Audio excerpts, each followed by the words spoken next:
વશિષ્ઠ મુનિ ભરતજીને કે સુન હું ભરત ભાવી પ્રબલ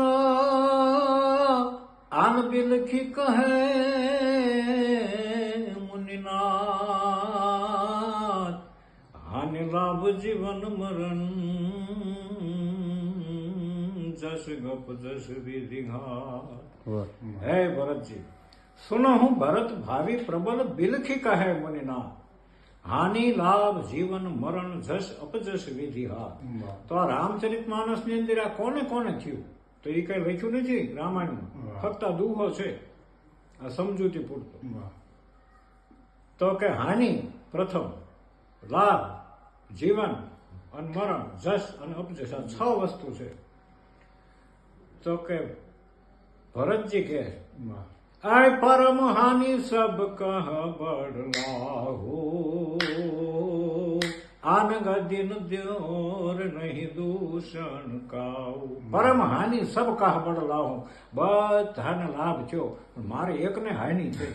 અને હાનિ એવી નહીં તો કે પરમ હાનિ સબ કહ બડલાહો, મારે તો પરમ હાનિ થઈ.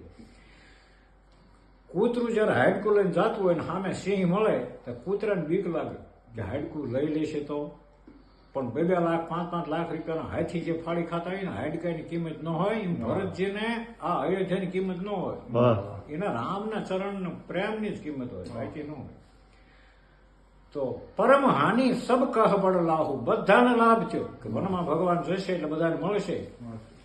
કે નમામિ ભક્ત વત્સલમ કૃપાલશીલ કોમલમ ભજામિ તય પદમ ભજમ કામિના સદા મદમ નિકામ શામ સુંદરમ ભવમ નાથ મંદરમ પ્રફુલ્લ કંજલોચનમ મદાતિ દોષ મોચનમ. ભગવાન વનમાં જાય એટલે ભીલોને મળશે, ભગવાન બધી વસ્તીને મળશે, ભગવાન ઋષિમુનિઓને મળશે, બધાને લાભ થયો પણ મારે એકને હાનિ થઈ. પણ ભરતજી ડાયા બહુ છે તો શાણા કે ડાયો માણસ હોય ને એ કોઈની ઉપર દોષ ન નાખે. તો કેમ કે અદિન મોરે નહીં દૂષણ કાવું, આ મારા ખરાબ દિવસનું પરિણામ છે, આમાં કોઈનો દોષ નથી, મારા તે દિવસો એવા ચાલે. તો કે હાનિ કોને થઈ ભરતજી?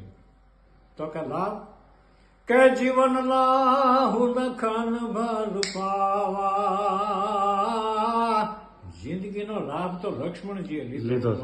સબ તજ રામ ચરણ મન લાવા, બધું છોડી અને રામના ચરણમાં જેનું ચિત્ત લાગ્યું છે એ લક્ષ્મણજીને લાભ થયો.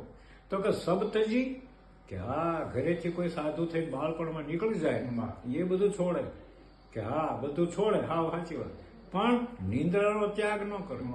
નિંદ્રા તો બધાને જોઈએ છે. તો લક્ષ્મણજી આહાર, નિંદ્રા, ભય અને મૈથુન 4 વસ્તુનો ત્યાગ કર્યો. એટલા માટે સબ તજી રામ ચરણ મન લાવા, અને બધું છોડ્યા સિવાય રામના ચરણમાં કોઈ પ્રેમ થાય. તો કૃષ્ણ ભગવાને ગીતામાં કીધું કે સર્વ ધર્માન પરિત્યજ્યમ મામેકમ શરણમ વ્રજ. હે અર્જુન બધું છોડી દે પછી મારા શરણે. તો સબ તજ રામ ચરણ મન લાવા, તો લાભ થયો લક્ષ્મણજી. તો કે જીવન દશરથનું. કેમ કે વંદુ બાળ રૂપ સઈ રામું સબ સિદ્ધિ સુલભ જપત જેસુ નામું. બાળક રૂપે રામ જેના આંગણામાં ફરે છે ઈ રામ. કહે મખ નિશાન દુર્ગાજ ગાચ ઘન ઘટા બંધ ગોર મિલે મનોરથ જલદ સંત રથ ચાતક ગાતો સુર શિખાંડ મન બુદ્ધ જૌત વેદ હુત પ્રકાશી કિન્ન સરિત વેથોર્ય વિદુષ મુખ સિંધુ વિલાસી અનબર સાત કનક બોંદની બઢી અનવેરી વિનાશ જવાસ બન મીઠી ચિંતા રવ રવ નૃપતિ મન રામ શ્યામ ઘન આગમન. અરે આ રામ જેના આંગણામાં ફરતો આથી મોટું કોઈ જગતમાં જીવન નો. ઈશ્વર પોતે જ્યાં પુત્ર બનીને આવ્યો છે આનું નામ જીવન કહેવાય. કે મૃત્યુ મરણ, કે મરણ દશરથ નું નહીં. કેમ કે 4 માંથી એક હાજર નહોતું, મૃત્યુ થયું. તો કે મરણ કોનું? કે દેખી જટાયુ કી દીન દશા કરુણા કર કે